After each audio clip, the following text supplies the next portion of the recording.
Hello everyone and welcome back to Chronos Plays Persona 4 Arena Ultimax. Today, I guess is going wild. Good for her, I guess. Looks like Teddy's with her, that makes sense, right? I'm worried about Yuki-chan and Rise-chan. Hang in there, ladies. I'll come get you in no time. Still, this hallway has been going on forever. If this continues, we will be unable to make any progress. Can't you just jump out the window? Don't you have like little rockets on you, right? You could probably slow your fall, yeah? Not to mention your machine could probably just land fine too. My lengthy time bound to the cross resulted in a serious strain in my energy reserves. My condition has deteriorated to the point where even normal maneuvers will be difficult. If we were to face another shadow, I might be at a severe disadvantage. On top of that, the young man named Sho displayed godlike abilities. My sister and the others are in pursuit of a target with the power to freeze everyone present. I can't help but worry about them. I feel my heart sinking as these thoughts arise in my head. Teddy walks along with me, peering into each of the classrooms as we pass them. Perhaps his increased chattiness since we left the others is an attempt to lighten my spirits. Just thinking that danger is closing in on those innocent ladies even as we speak is making my fur fall out. I'll be positively bare. Bald Teddy, huh? That would look weird. Your fur is falling out. Perhaps it is merely your shedding season. No. I'm extremely sensitive, and I lose fur when I'm stressed. Just the other day, Kanji lured me into a trap with some ice cream. He then kept nuzzling me over and over. What? And I ended up with a big old bald spot on my head. I mean, it was terrible. Are you sure he just didn't shave a piece off to keep for himself? I see. Kanji-san's extreme expression of love puts stress upon your fur. I will add that to my data file. You don't need the waste space on that, I guess. By the way, are you tired at all, Ai-chan? If you do feel a little logy, feel free to snuggle up against me whenever you like. Would you be able to carry her? I highly doubt that. I'm more concerned for the others in town. No, completely ignored. But I'm sure they'll be okay. My friends are really strong, you know. You trust them, don't you? Of course. You believe in Michan and the others too, don't you? Yes, I do. They're all precious to me. We're the same after all. You're sparkling too. And, well, she's metal, so she probably would sparkle if light got onto her. Sparkling? I love everyone who's nice to me. And the world where everyone that I love lives in really sparkles. And I want to protect that sparkle and help everyone out. Teddy's large eyes are guileless and is honest when he speaks of his friends. I'm an anti-shadow weapon, and yet Teddy's presence is similar to those of the shadows that I have been exterminating. Does that have any importance? Thinking about someone else strengthens your own powers. We know of that phenomenon. So why doesn't that Minazuki guy get that? Does he not see the sparkling? Teddy then declares that it's up to him to become Minazaki's friend. Eventually we come to adore. You guys are all so goody-goody. I mean, I love you, but good God. Eventually we come to a door next to a sign reading music room. Teddy sniffs for some time as if searching the room and then sneezes loudly. Achoo! Ugh. We can't get to the exit unless we go through here. By the way, won't you take a little break here? You still seem exhausted, and I'm worried about you. Teddy looks at me with worry while he suggests that. We should have descended quite a bit by now, but there's still no sign of the exit. There's no time to hesitate, but most of all, I can't let myself become a burden either. Thank you. You're truly kind. Of course I am. It's basic bear etiquette.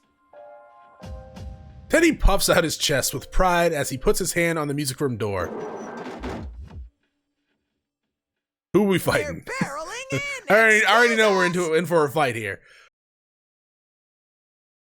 There's nothing of note in the room but a grand piano. I'm totally gonna have a fight. I'm about to suggest that we take a short break here, but a warning alerting me of an approaching shadow appears in my vision. This reading, it's close. Acquired. An anti-shadow weapon and a shadow. Commencing elimination. Oh, is it Labris? When I hear that flat mechanical voice, a giant axe instantly appears above us. In a flash, I realized that we were being ambushed, but my body is too exhausted to move like I want it to. It's going to hit me. If I take any more severe damage, I'll be destroyed. Hi, John! Teddy shoves me out of the way and I tumble onto the floor. The fog and dust stirred up from the impact begin to settle, and I see the giant blade embedded into the floor right where it I thought you were going to say right into Teddy, where I had been standing. Teddy had been hit by the attack meant for me, and now he's lying motionless on the ground. Man, you're weak. I was just trying to surprise you a little. You're a copy of my sister. That would be correct. I was ordered to take part in the battle here. But that don't matter anymore. I'm gonna do whatever I want, starting now. You do that. Hi, John! Run! Man, shadows resistant. Once I'm done with ATLUS, I'm gonna grind you down to fertilizer. Teddy! The axe strikes Teddy a heavy blow, and he slams into the wall before sliding down into a heap. I try to rush to his side, but... No! Ooh, red. Oh, the whole screen is tinted red. I wasn't careful enough. The strike at Teddy was part of a combo, with the second attack anticipating that I would try to come to his aid. Though I was able to avoid a direct hit, the tip of the axe catches my legs with a dreadful noise. I stand up prepared to dodge any further attacks, but the hit I took just took had been enough to damage my leg. It won't support my weight, and I fall to my knees. My frame's been cracked. The copy of my sister smirks confidently as it slowly approaches me. It seems to know that I'm incapable of moving with any agility now. Right then, I notice that the red pillars have appeared in the corners of the room, trapping us. There's no way to escape. I was trying to hurt you, you know? I knew you were weakened, I guess. It's so easy.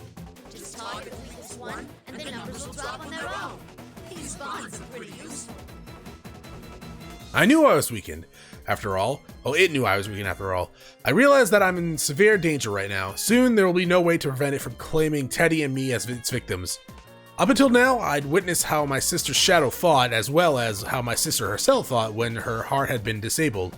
That's why I thought I had understood how to deal with this fake version of her too. When my sister was in that state, she and her shadow had fought in the same way, using her body's full potential, fueled by an inner drive to destroy. Each attack from them was a threat, but such straightforward opponents are simple to deal with. But this fake is different. She isn't berserk like a shadow, and she hasn't lost her heart. In other words, she has both cunning and power, and can fight like my sister when she is in her normal state. In other words, she knows of my special qualities as an upgraded version of her hardware, and can precisely target my weaknesses. The biggest difference between the 5th generation Labris, my sister, and me is our attack ranges. While my standard weapons are firearms, my sister has no long-range weaponry aside from some of her persona's abilities. Normally, I would have an advantage over her, provided that I am able to keep a distance between us. My damaged legs rob me of my mobility, so I can't do that right now. The fighter able to hit harder will have the upper hand here. The double must have known that and targeted my legs from the get-go. I already made a mistake in the limousine, and this will be my second blunder today. If only I had been better able to deal with things. My regrets spill from my mouth as the axe in the shadow hands raises higher and higher. My sister's axe weighs close to a third of as much as her body, and she activates boosters to deliver an even more destructive attack, speeding up her swing to truly dangerous rates. A single hit from it would be enough to put me in a helpless state. Or like maybe cut you in half, because holy crap. As if it wasn't bad enough, I can barely stand as is, and I can't even aim properly. I yearned for power so that I could protect my comrades, but What are you wondering about? You're next, I guess. Come at me. I couldn't respond to a sudden ambush. Those close to me have been wounded. I can't save anyone like this. Now that I'm facing a truly desperate moment, something surges from the depths of my heart. Anger. anger at myself and in my powerlessness. I don't want to use my damage as an excuse for my death. Move, Aegis, move. Behind the rising heat swelling within me, I understand that my battered body is unable to put up a fight. But I cannot lose. I must maintain this power, but keep my emotions under control as I determine the best course of action at the moment.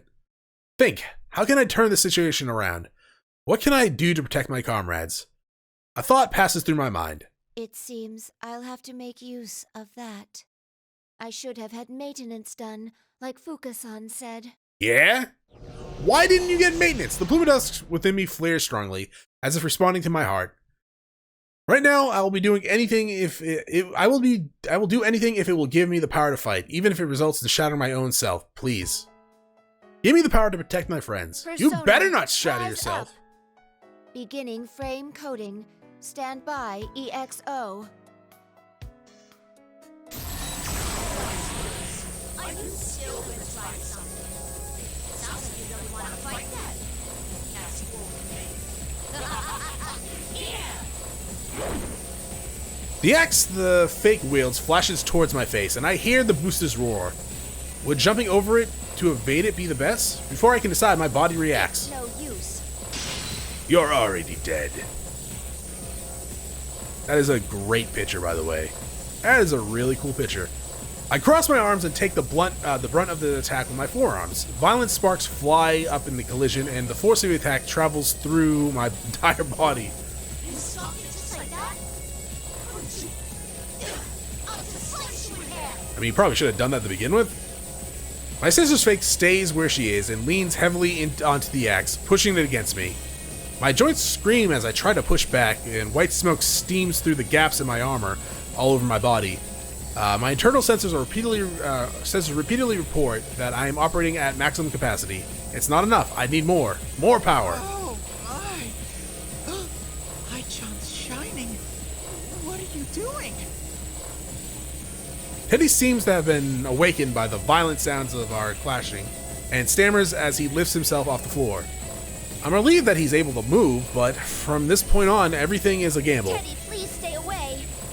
The probability of maintaining self-control in this mode is less than 1%. I'm sorry, but I can't guarantee that you'll be safe around me. It's ready. Releasing all limiters. Extreme Orgia mode. Okay, so I don't know what that means, but hopefully I don't lose.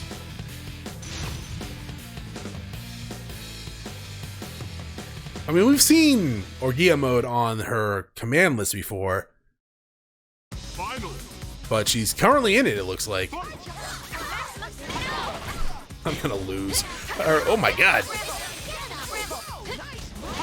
Oh, you son of a bitch. Stop it! Stop it! So everything is like a little faster, I think. It makes sense. But that's cool. I like it when games do stuff like this. Where you have like some sort of special ability and they activate it in like a cutscene and then it goes into battle and it's already in play. Stop it! Stop it! Oh, bump bump. So her persona's almost... Will you stop doing that? Good lord. I'm just gonna block the entire time. I'm a warrior. No, stand and fight. Like the robot you are. Stop it. You son of a bitch. Oh, my health goes up. That's cool.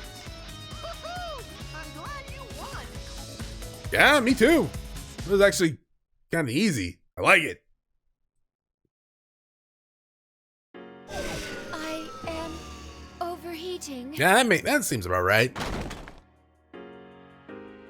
It was truly only coincidence that I'm still alive after releasing all the power of my plume of dust.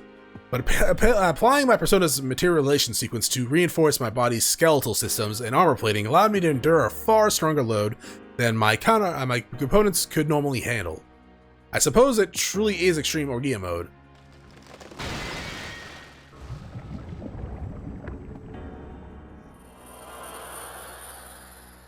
My sister's double turns into a black mass and begins to melt. As it collapses into a puddle, Glimmers like golden sand trickle upwards out of it and disappear into the ceiling. I finally reach Teddy and help his injured round body sit up. Teddy, I'm so sorry. It's my fault. Ai-chan, you were so cool. And shiny. I regret nothing. Please, take care of Yosuke. Okay. Teddy!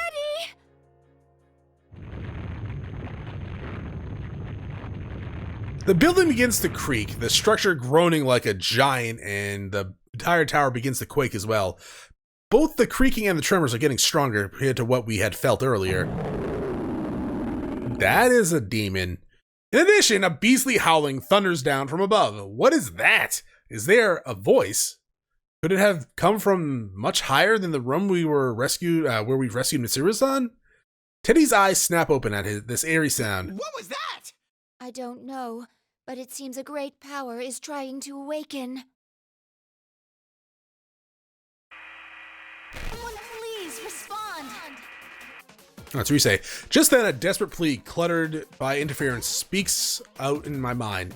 That's the voice of Rise Kujikawa. It's difficult to hear due to the interference, but there's no mistaking it. The communication seems to be coming from quite a distance outside of this building. Rise-chan, you're okay. Oh, I'm so glad. Teddy? Teddy, is that you? Where are you right now? Are you hurt? I'm in the tower that appeared at school. I'm with Ai-chan, so I'm okay. I think. Ai-chan? You mean Aige-san? Aige-san, please listen. There's a ton of red fog swirling around the top of that tower right now. Where are you, Rise-san? Can you see this place from there? Yuki Senpai and I are in town searching for but we can't get out because there's a horde of shadows closing it. The message is cut off before we can hear the entire thing. From what it sounds like, Rise-san and Yukiko-san appear to be in town together, just as expected.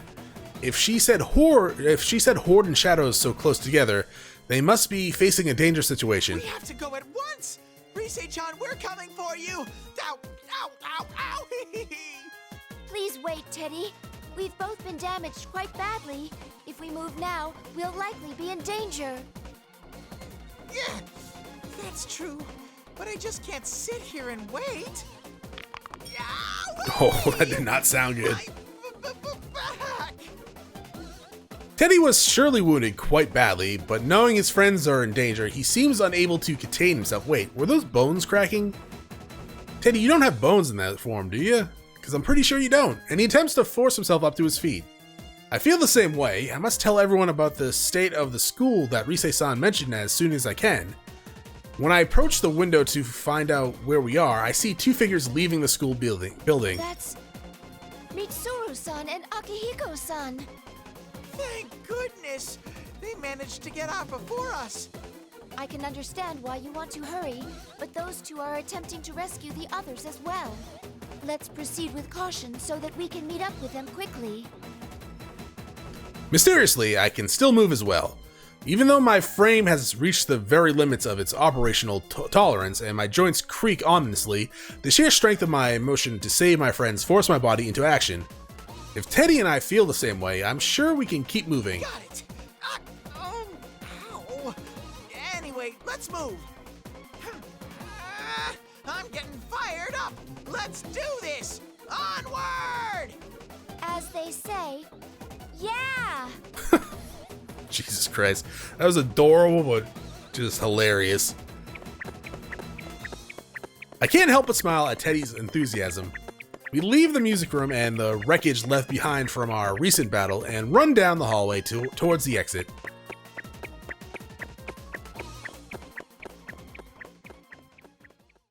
To be continued, to be continued. Okay.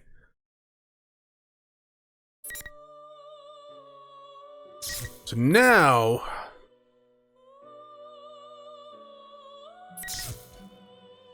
So there's at least 2 fights here. Now, are we gonna go all through... we'll see. Alright. We'll see. I'm worried that's gonna keep going after, like... the battle, but we'll get to that when we get to that. In order to search for the Inaba persona users, Mitsuru and I searched the school building for an exit out of the tower, but the interior of the building has been warped into a complex maze. I don't think we'll get out of here. I'll get out that easily. I'm detecting a set of stairs just up ahead. Would you please try going down a floor? Oh, I see how it is, Fuka. You help the humans, but you don't help the machine in the shadow? Racist. Got it. Let us know if anything else comes up. This maze is rather troublesome. We must hurry on. Mitsuru mutters to herself after, I think she was talking to you, dog, after she and Fuka end their conversation, and her voice sounds tenser than usual. It looks like something's on her mind, so I decided to talk to Are you her. still upset at how you and his friends got caught up in this? I am, but what truly bothers me is how I cannot get a full grasp on the Sho Minazuki character, who has been behind everything. Are we sure he's a persona user? When he fought against Labras, he didn't use a persona. In addition to that, the one who called himself the person behind Labras' disappearance said that he had no persona. Granted, that could have been an act to confuse us, but that still seems like a very unclear way of doing this. It's hard to believe that what he said was just an When I act. spoke directly with Minazuki, I saw his persona myself. This matches with what Narukami and his friends attested. Could he have an accomplice? An accomplice. Akihiko, this is only a hypothesis, but what if there were two Minazukis to begin with? Two? You mean the one who called himself Sho and the one who called himself Minazuki are two different people? No, his personalities changed before our very eyes. There's no doubt that they're the same body. But what if this isn't a case of multiple identity disorder?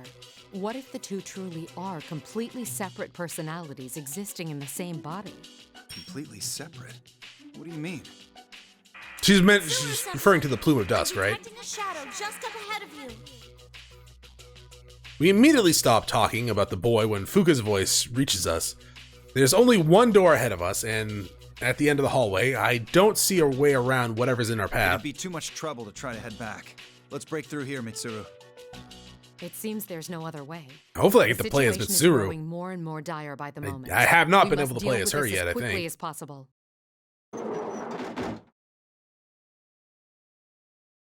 We rush to the door and charge inside. On the other side of it is a normal classroom. Well, normal if you know the bizarre decorations all over, with a blockboard, lectern, and rows of desks. The ace detective in Inaba is waiting for us here. It's been a while.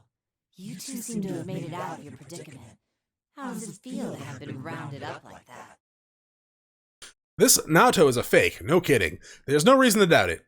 But it's well made. It would be hard to tell the difference unless you had a shadow detecting ability like Fuka, or the yellow golden eyes and the attitude. If the enemy's goal wasn't to carve off pieces of our personas in battle, these accurate doubles could easily have been used as weapons against us. Enough idle conversation. You Let's not get see this the over eyes? with. We don't have a lot of time. Wait, Akihiko. As I get impatient to go into battle, Mitsuru's voice stops me. True. I guess we should listen to the fake's dying words. We may be able to gain some clues from it, after all. There's something I want you to tell me before I slay you. What is it? You can ask, but it doesn't mean I'll answer. Who created you fake people? Who is Minazuki? That's an odd thing to ask. Didn't you meet him yourself only a few moments ago? You should ask him yourself. Then again, you won't be getting that chance, as you'll never leave here. Mitsuru, definitely. Let's see how Mitsuru plays.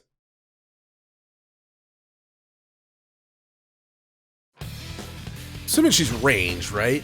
Not ranged, melee, because she has a sword, but she does have magic, yeah. We fought her a few times. Finally. I do like the rapier, though. It's like almost like a lightsaber. Oh my god, this is fantastic. Dude, this is dope. Oh, she booted you. The Imperious Queen of Execution. You're not wrong. I hear booting is quite a thing with the queens. Oh, you're gonna hit me. Yep, you hit me. Oh my god, you. I thought the galaxy kick, punch, whatever the hell it was called, was Chie's thing. You booted the hell out of me. Also, Mitsuru-san, that outfit. How? How did you come to that conclusion? They're just tastes? I mean, I can get behind that, but still. Please sit back and enjoy the spectacle of extinction. Can't exactly say that I pictured that sort of outfit for you in your future when we played Persona 3. The fur coat, maybe, yes. With an irritating jeer, the fake Naruto begins to crumble. The red pillars disappear as well, and a set of stairs leading downwards appear inside the classroom. Mitsuru-senpai! Akihiko-senpai! Are you alright? Dude, Mitsuru kicked its ass. Yeah, no problems on our end. The shadow disappeared before we could get any information out of it, though. We can't waste any time. Let's keep moving while we talk. Okay, please head down those stairs then. That should get you out of the tower. That's creepy. Is that lava? We follow Fuka's directions and head for the exit. Along the way, I decided to pick up our discussion on Sho's true character. Tsuru, back to what we were talking about earlier. It looked like Sho changed right in front of us. He switched personalities. What makes you think that it's not the ordinary form of split personality? Probably the persona. Do you recall the conversation Magic? in the limo about Ikutsuki's personal experiments? I said there was an indication that a plume of dusk was used. You mean the human experimentation we were talking about? That's definitely something a guy like Ikutsuki would have come up with. What if Ikutsuki's experiments on Minazuki involved transplanting a plume of dusk into a living person? What? Why would he do something like that? To invoke a persona? Considering that it could have been part of Ergo Research's attempts to create artificial persona users, it makes sense. It's most likely that Ikutsuki implanted a plume of dusk into Minazuki in order to intentionally try to force a persona to appear. So we just gotta stab him and remove it. But Sho Minazuki didn't awaken to the persona ability. That much can be gathered from the fact that Ikutsuki labeled the experiment a failure. That bastard performed terrible experiments on young children, all for his own gain. And he called this a failure? Ikutsuki put something strange inside a living person and simply wrote off what he did as a failure. That only proves how insane he'd been. Contrary to Ikutsuki's expectations, though, the experiment had a different result. What? Don't tell me. If a plume of dusk was implanted into the body of a person who already had a personality, what would happen? A plume of dusk stimulates the creation of an ego. So it's not out of the question that it would create a new personality in the same body. Yeah, that's kind of what we talked about in the alternate path, right? It was more of like, the plume of dusk is what gives, Labris and Aegis, life, for the most part, right? It makes them more human, stuff like that, and it gives them the ability to use personas. So that makes sense that it would install another personality into Sho. In other words, it wasn't split personalities in Sho's mind, but two completely different entities in the same body. The original Sho and the personality that was created when the plume of dusk was put inside him, that now calls himself just Minazaki. According to the records, after the operation, Minazuki entered a vegetative state after some time. Thus, Ikutsuki let go of Minazuki. He was then transported to a hospital in the suburbs of Inaba, and there are no records of Minazuki from there on. What happened from that point on, I can only speculate. But I wonder what sort of life Minazuki led after he regained consciousness. Mitsuru's expression softens. Even if Minazuki was created by Ikutsuki, this is just one last way that Ikutsuki's ghost still haunts us. Ikutsuki's research only followed similar experiments created by the Kirijo groups. If Sho's past is as Mitsuru describes, then he's yet another victim of the Kirijo group, not just an enemy to be defeated. Well, okay, he does need to be defeated, though. Not long after we pass through the main entranceway, we see a path leading to the school's main gates, which are painted in a strange pattern. Beyond that, nothing but red fog. There's no telling what state the town is right now. Labra said that she wanted to speak with Minazuki, and now, so do I. We'd better rescue He you should have until stayed up Snooping get top back here, then. Indeed. Let us accomplish our duties with haste. Duties. There's no point in denying that Kirijo is partly responsible for this series of cases. That truth won't change, and it's obvious that this is weighing heavily on Mitsuru's shoulders since she is the head of the Kirijo group now. That's why I believe that I truly understand how Mitsuru felt when she made the choice to step back from the front lines earlier and trust in her comrades. That's how it should be. Our teammates are all reliable people who will follow our lead. Fuka, what's Yukiko's position? I sent something southeast of there. Please be careful.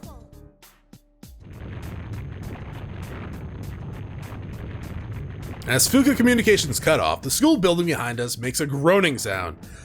I don't know why, but a good visual of the school going like, oh, it's so loud now. I get the feeling that there isn't a lot of time left.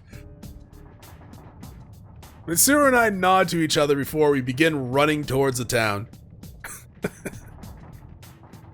Oi. To be continued?